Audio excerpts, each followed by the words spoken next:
All right. Good morning, everyone, and welcome to our parasitology lecture. I'm Dr. Gabriel Paul Pascual, and I'll be your lecturer for parasitology. So this is an outline of our discussion for today.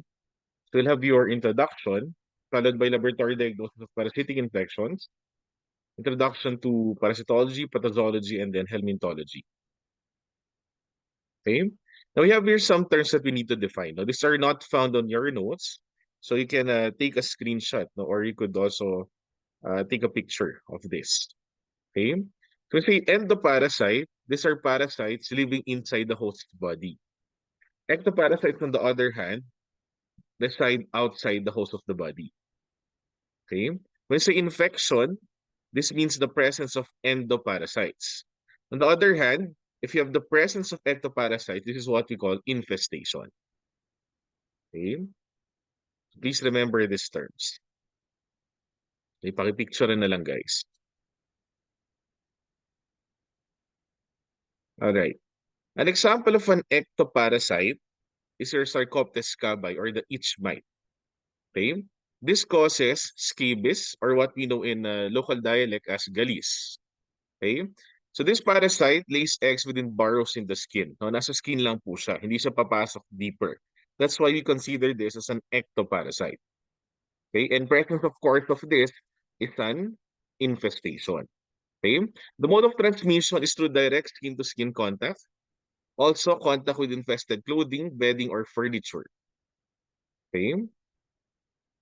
And the notable sign that we would see in the patient would be visible thin, irregular tracts made of tiny blisters or bumps on the skin, or yung tinatawag na burrows. Okay, so these are what we call burrows. Okay, so you'd find this on the skin of the patient. And if you examine this microscopically, you're going to see the eggs of the parasite in these burrows. Okay. Another ectoparasite is Pteris pubis. Again, you can take a screenshot of this. This is also known as your pubic louse or the crab louse. This causes pityriasis, or in layman's term, crabs. The primary habitat would be human pubic hair, but this can also be found in armpits, eyebrows, and eyelashes. Transmission is mainly through sexual contact, also possible through shared bedding, towels, or clothing. Okay? The eggs or the needs of this parasite are attached to hair shafts, and they would hatch in about 6 to 10 days. Again, this is another example of an ectoparasite.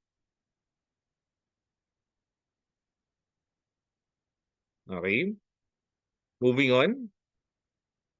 When we say autoinfection, so still now we're talking about some terms. Now, when we say autoinfection, these are parasitic infections perpetuated within the same host without the involvement of another organism or an external vector.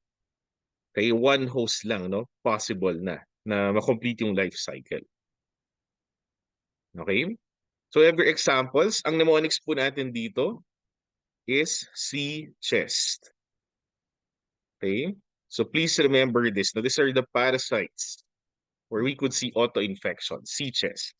You have your Cryptosporidium, Capillary philippinensis, Hymenelepis neina, Enterobis vermicularis, Strongyloides stercoralis, and Taenia solium. Okay, try to memorize this now.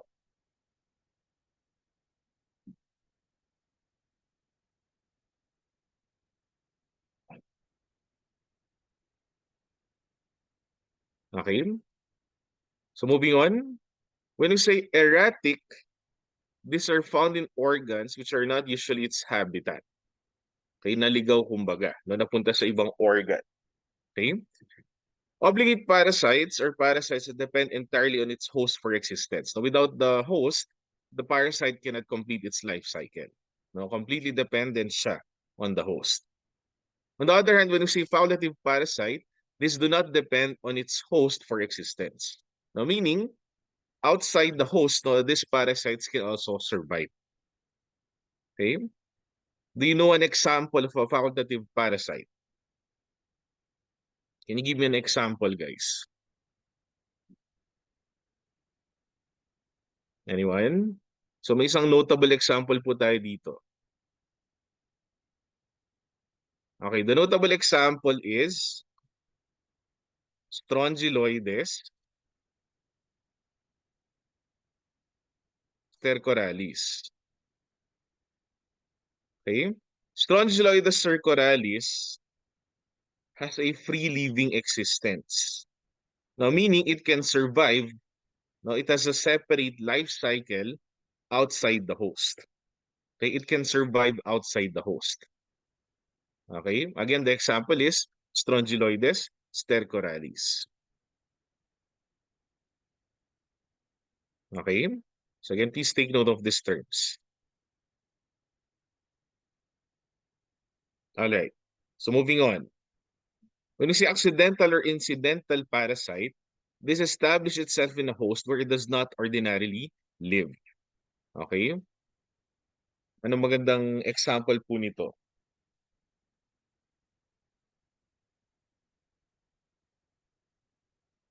Ano magandang example nito, guys? A good example of this is your Toxocara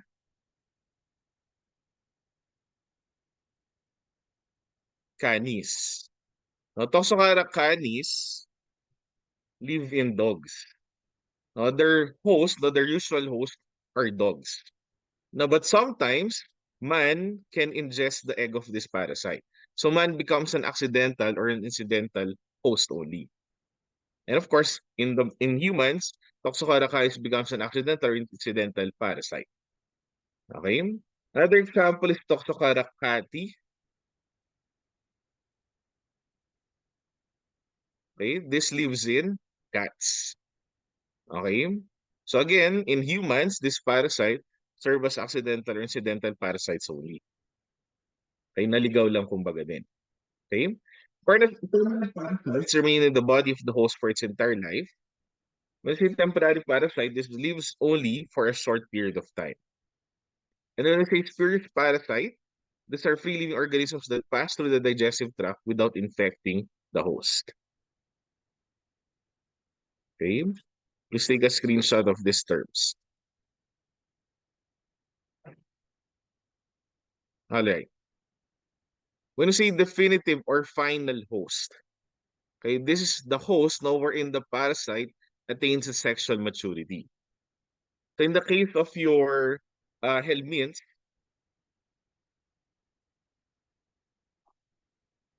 this is where the adult resides. Okay? In the case of protozoans, this would be where your trophozoite would reside.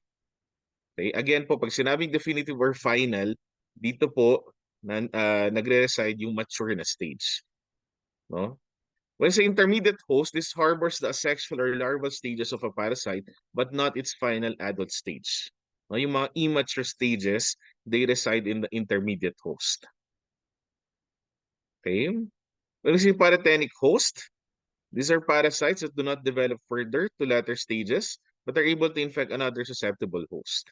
Okay? So when you say paratenic host, these are hosts wherein the parasite does not mature to another stage. No, napadaan lang kumbaga. All right. Now, how about the vector? So we say biological vector, this transmits the parasite only after it has completed its development within the vector. Because usually mga vectors natin are the arthropods, no? Yung mga tick, lice, no? Yung mga mosquitoes, etc. Okay? Mechanical phoretic or transport vector only transport the parasite. Okay, so usually no, when we have our discussions, we're usually pertaining to biological vectors. No, bihira lang po natin pinag-usapan yung mga mechanical vectors. Okay? Now we're done with the definition of terms. Let's proceed to the laboratory diagnosis of parasitic infections. So first, we have here the collection and handling of stool specimens. For the collection of stool specimens, now our consideration is that we have to collect within a clean, dry container, but not necessarily sterile. No, hindi po kailangang sterile yung container. Okay? And then once you have your specimen, you have to sample the specimen or the stool specimen in various locations. Why? Now, the organism can reside or it would stay in various parts of the stool depending on what part of the intestine is it coming from. Okay? Organisms residing in the upper portion of the intestine are likely to be found in the center of the bolus. No, you would find them most likely at the center of the bolus. No, dapat no sa gitna ng stool natin sila i-sample. Organisms residing in the lower portion of the intestine, on the other hand, are likely to be found in the mucus covering of the bolus. So again, ang key takeaway dito, when you have your stool specimen, you have to sample in various areas to make sure na higher yung chance na ma-isolate natin yung organism. Patients should be provided with the means of preserving the specimen so that the time interval between collection and laboratory examination is not quite so critical. So examples of preservatives include your formalin. Okay, so formalin can be used for concentration techniques. Okay, like for example, your FECT. Pag-usapan natin yan later. Okay? You can also use PVA or polyvinyl alcohol. This can be used for the trichrome stain. Okay? And then make sure, no, when you have this preservatives, no, you emulsify the stool properly or you emulsify it well inside the containers of these preservatives. If the stool is to be processed within the hour, it may be held at room temperature. Okay? So kapag ipaprocess agad-agad, now you can leave the stool at room temp. However, beyond 1 hour, the stool must be refrigerated. Okay? And this is also the most common way by which you preserve your stool, no? Through refrigeration. Okay? Trophocytes from a refrigerated stool can regain motility in a warm saline on a warm slide. Okay? 37 degrees incubation is never done. No, we do not do 37 degrees incubation of feces. Why? Now, this could destroy amoebas. Okay, and aside from that, no, this would cause gas accumulation in your container, and eventually, once you open your container, no, this could get quite messy. Okay, so again, when you ask, no, how do you preserve stool? The most common way is through refrigeration. Now let's go over direct examination techniques. So for the direct examination techniques, you have your saline smear and your iodine smear. How do you prepare your saline smear? Okay, so about 2 milligrams of stool is comminuted with a drop of NSS. I mix mo lang yung 2 milligrams ng stool with a drop of NSS. Okay? The advantage of this, the advantage of your saline smear is that you can observe for motility. Okay? However, the disadvantage is that this is unstained. Now, this is unstained. Now, mas mahirap po, no? It would be more difficult for us to visualize your parasites in your saline smear since this is unstained. Okay? Now, you also have the iodine smear. The advantage of your iodine smear is that the iodine serves as a stain. Okay? Iodine serves as a stain. And this would make it easier for us to visualize parasites. Okay, and what is the disadvantage? What do you think is the disadvantage of your iodine smear? Anyone? Iodine destroys trophocytes. So in your iodine smear, no, you would find it hard to visualize trophocytes, and definitely you would not find motility here. No, you would not be able to observe motility here in the iodine smear. Okay. You also have here the catotic smear. Are you familiar with how we prepare this? In the catotic smear, we use 50 to 60 milligrams of stool. Then we place this on a glass slide and cover with cut cellophane paper soaked in a mixture of malachite green and glycerin. So again, malachite green and glycerin. The purpose of glycerin is to serve as a cleaning solution. Okay, this would dissolve fecal debris. This would dissolve fecal debris. Malachite green, on the other hand, gives a green color to your cellophane. So if you're using already green cellophane, there's no longer a need for you to use malachite green. So, yun lang naman ang purpose ng malachite green. Okay? So what is the purpose of this? Now, the green background would minimize the brightness of the microscopic fields. Now, after covering your stool with this preparation, you now examine it after 10 to 20 minutes. Hindi po siya na-examine immediately. Now, you have to give it time. Now, you have to give glycerin some time for it to clear your debris. Now, hindi po siya agad-agad na ina-examine. Okay? This is a common mistake actually that you would see in the lab. Now, after preparing the KTS, the medtech examines it immediately. Okay, again, you have to give it around 10 to 20 minutes for the glycerin to work. The cathotic smear is useful in mastole examinations. This is very good in detecting eggs with thick shells like Ascaris and Trichuris. However, it is not good in detecting eggs with thin shells. Why? Now, in the process of preparing your KTS, you can actually damage these eggs with thin shells. Nasisira po sila. Okay? And an example of this would be your hookworm egg. Now, the hookworm egg has a thin shell. No? In the KTS, it can actually be destroyed. Okay? And for disadvantage, if the preparation is kept too long prior to examination, hookworm eggs may become transparent or distorted. Okay? Usefulness is limited if stools are diarrheic or watery.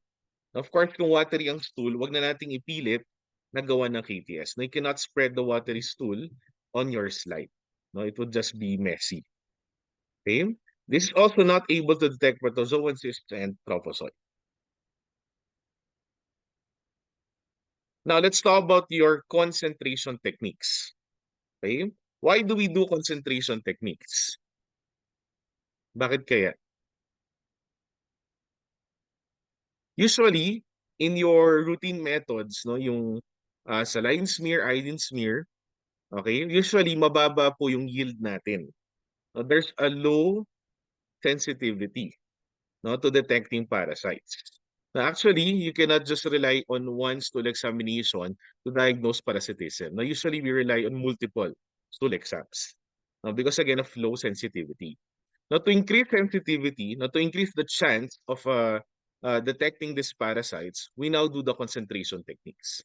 So we literally concentrate the stool, okay, to allow us to see the parasites more. Okay, yun ang purpose ng concentration technique. Now, under concentration techniques, you have your flotation technique. So under concentration technique, you have your flotation technique and your sedimentation technique. E pag sinabi mong flotation techniques, the parasites would float. Okay? Pag sinabi namang sedimentation, yung mga parasites naman, they would be found in the sediment. Okay? As simple as that. Alright? So let's talk about your flotation techniques. The most common flotation technique is your zinc sulfate flotation. The main reagent is 33% zinc sulfate, which corresponds to a specific gravity of 1.18 to 1.20. Now, please remember the numbers here.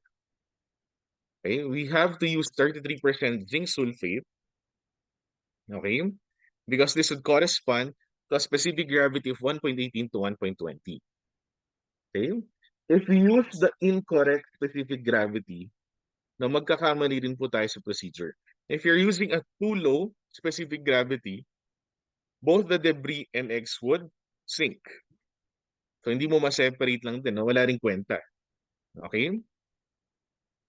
If you use specific gravity which is too high, both the debris and eggs would float. Again, there's no separation. So you have to use the ideal specific gravity of 1.18 to 1.20 so that the eggs would float and the debris would sink. And it would make it easier for us now to detect these eggs, okay, or other parasites.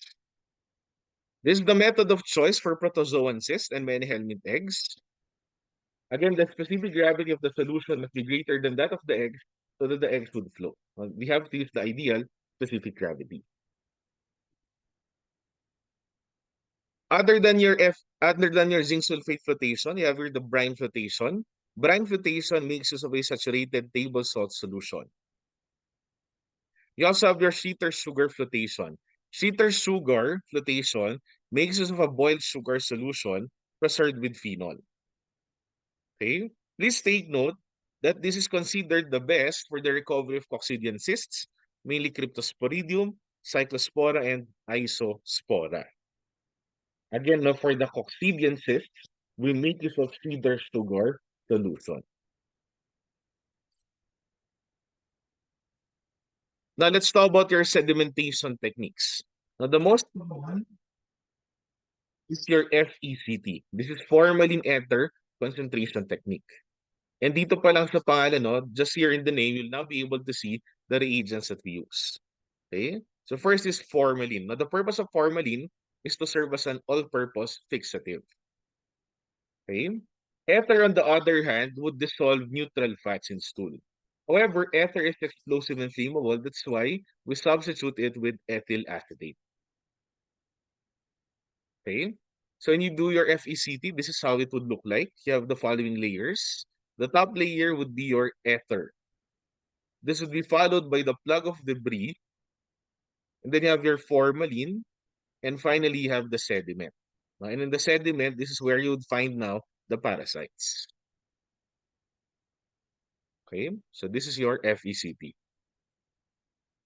For the advantages, no, all eggs would sediment, but not all eggs would float. No? So you would find more parasites here. Okay? This could also recover operculated eggs, which flip their lids during flotation. Fecal debris and soluble material can be removed from the sediment, and the procedure may be interrupted at almost any point or left in the refrigerator for several days. Now, again, the reason here is that you have formalin, which serves as your preservative. The disadvantage is that H. eggs and amoebic cysts are not concentrated as well by flotation. Okay? Now, let's go to some staining procedures done in parasitology. First, we have here your iron hematoxylin. The iron hematoxylin is the classical method. This is very useful for fresh and PV or SAF preserved fecal specimen. And this provides better nuclear detailing. Okay? And you would see here the appearance, no, of the various components of your parasites on iron hematoxylin. Okay? This method is also better for your D. fragilis. The other stain that we use is your trichrome stain. In the trichrome stain, the chromatic granules of iodoamoeba are seen better. Okay? And then again, you have here the appearances of the various components of parasites on your trichrome stain. No? Pakidaan na lang to, guys.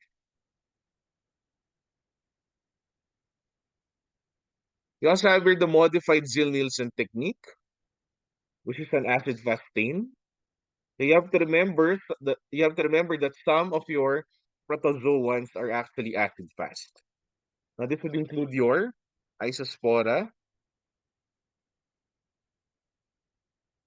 Cryptosporidium, and Cyclospora. These are acid-fast. Okay? Acid-fast protozoa. That's why here in parasitology, you'll also be able to encounter the acid-fast stain.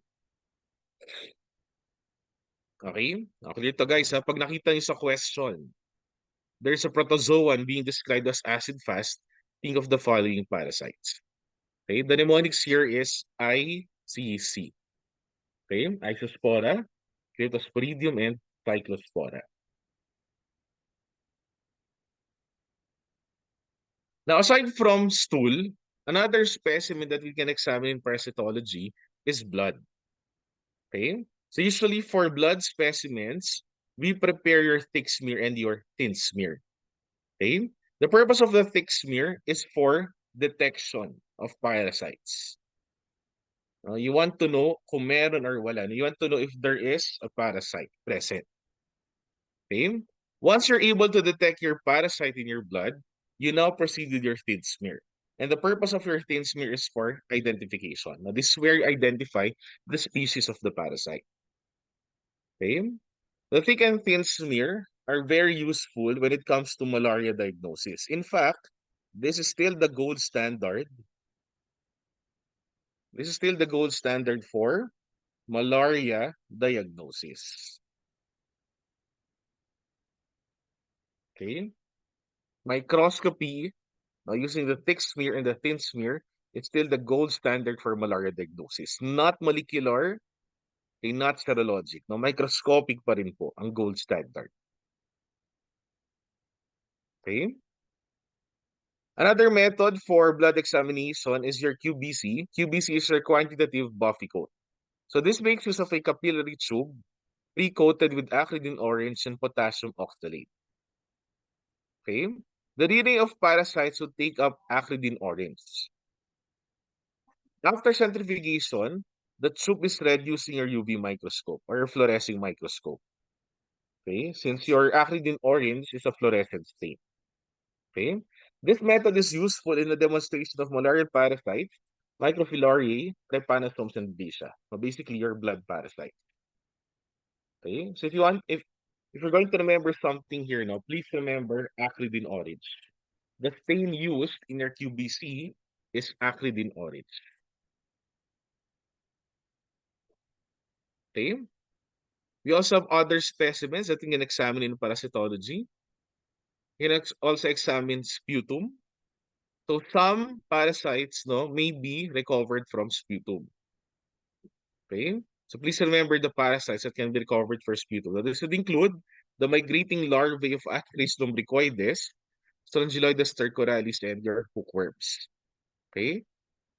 Remember your ash. Ascaris lumbricoides, Strongyloides stercoralis, and hookworms. Anong common po sa kanila? Anong common po sa kanila? Anyone?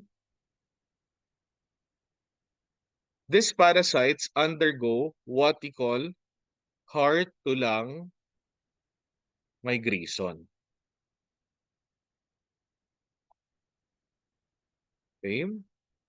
So remember ash. No? These are the parasites that undergo heart-to-lung migration.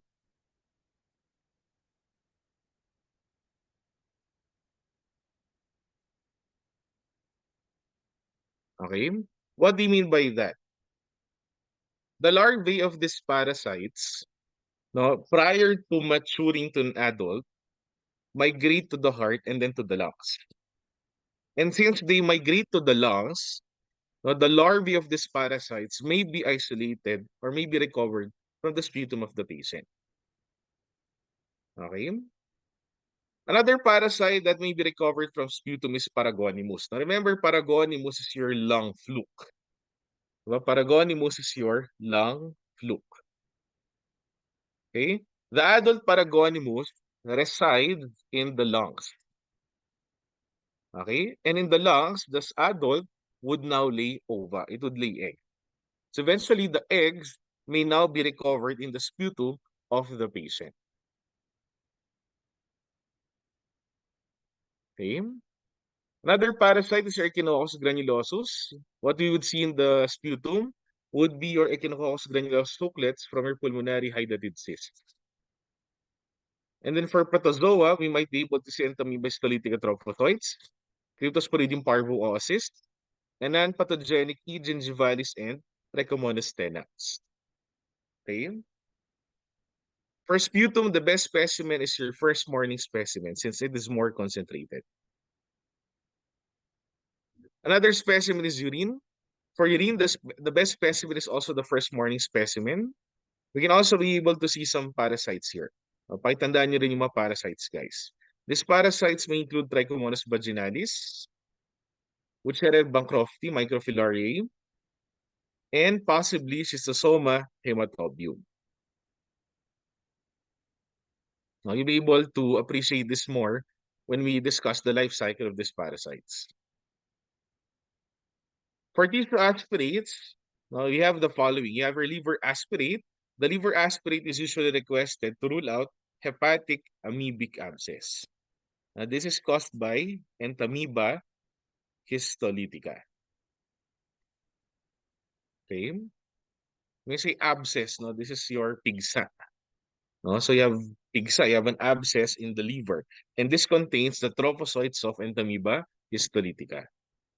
Okay? This can also be used in endemic countries in the recovery of hydatid sand, composed of intact and degenerating scoleces of E. granulosus. Now, for duodenal aspirate, we use this for the diagnosis of Giardia lamblia and Strongyloides stercoralis. There are two ways by which we collect this. No? First is intestinal intubation. Magpapasok ka ng tube which would now reach the duodenum. Okay, that's your intestinal intubation. And the simpler way of collecting your duodenal aspirate is through your enterotest. In the enterotest, the patient swallows an encapsulated yarn. Okay? So may capsule, tapos may yarn na naka-attach. Okay? So eventually, patient would swallow the capsule and then the yarn would also go inside. Okay? The other end of the yarn is still outside. No? Hawakan siya. Okay? Eventually, the yarn would be pulled out and then the other end of the yarn would be tawag dito? We will now pipigay natin. I forgot the English term for it. We're going pipigay natin ngayon yung other end and you would now consider that as duodenal aspirate. Because the other end of the yarn reaches the duodenum. Okay, that's what we call the enterotest. Now, if you encounter the enterotest, think of Giardia lamblia and Strongyloides stercoralis. O, sila yung mga parasites residing in the duodenum. Okay? And then, in rare occasions, we can also use cutaneous or skin aspirates. Like, for example, in the diagnosis of cutaneous leishmaniasis. Then we have here some miscellaneous procedures. Okay? First is the Scotch tape technique. Okay? The Scotch tape technique is used for the diagnosis of what parasite? Sige nga, type ako sa chat box. Are you familiar with the Scotch tape technique?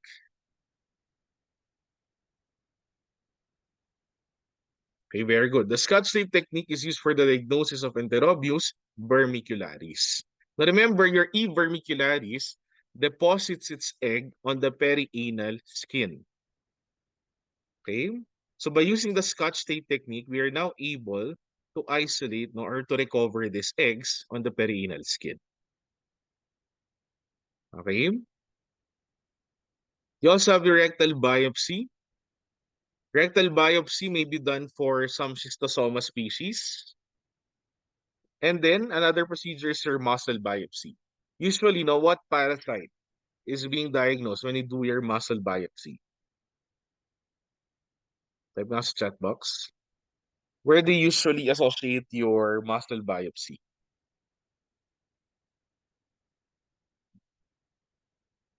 Anong parasite, guys?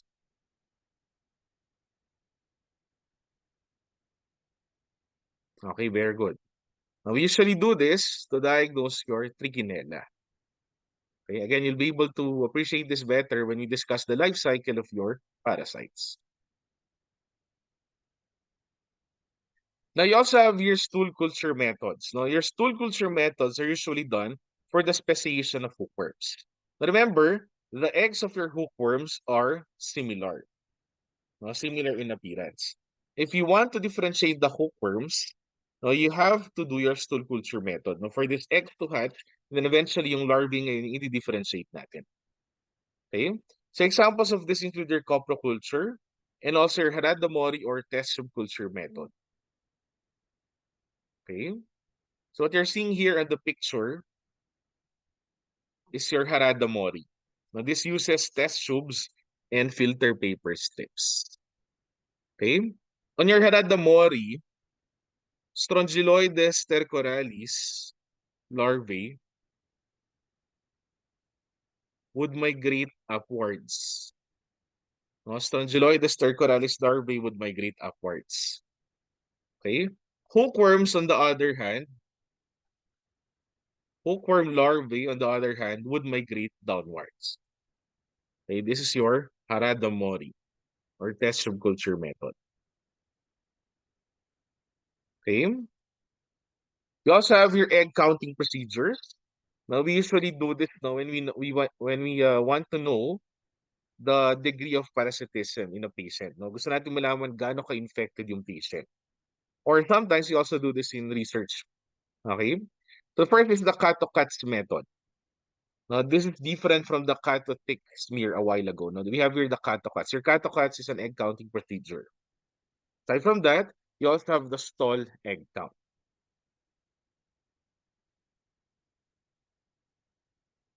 Okay?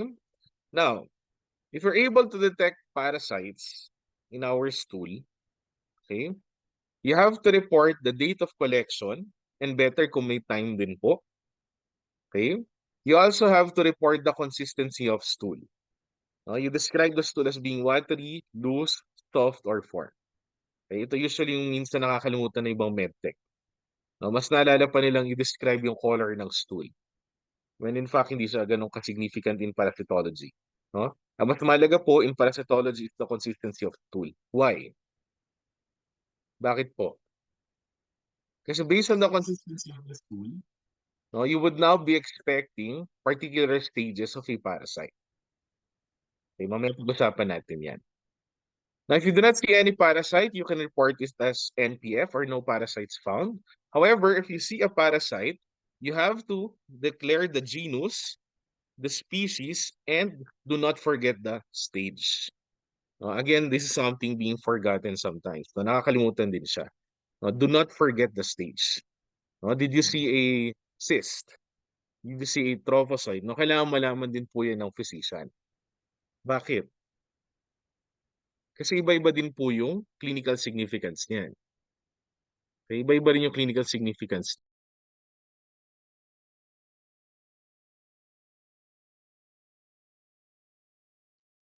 For example, Entamoeba histolytica.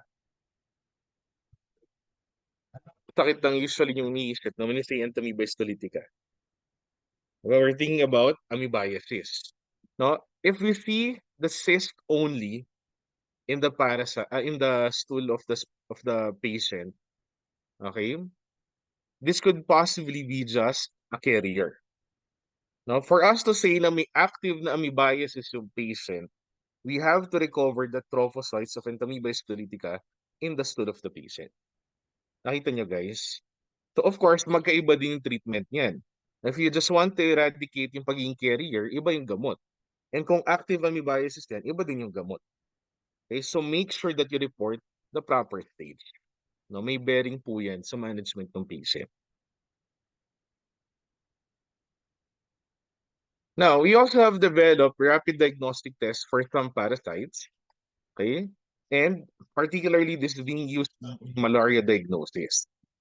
The RDTs for malaria detect the following antigens. So the first one is HRP-2 or histidine-rich protein 2. This is produced by P. falciparum only. Okay? PLDH or parasite lactate dehydrogenase is produced by all four Plasmodium species. Okay, please remember this. Okay, again, for HRP-2, this is only produced by one species, that's P. falciparum. PLDH, on the other hand, is produced by all four Plasmodium species. Okay? RDTs for other parasites include the following. Some RDTs detect Leishmania antibodies, again, Leishmania recombinant antigen K39. We also have RDTs being used for screening for neurocysticercosis. Okay? Do you have questions? And we're done with the first part of our discussion. Natapos na po tayo sa ating laboratory diagnosis. Okay?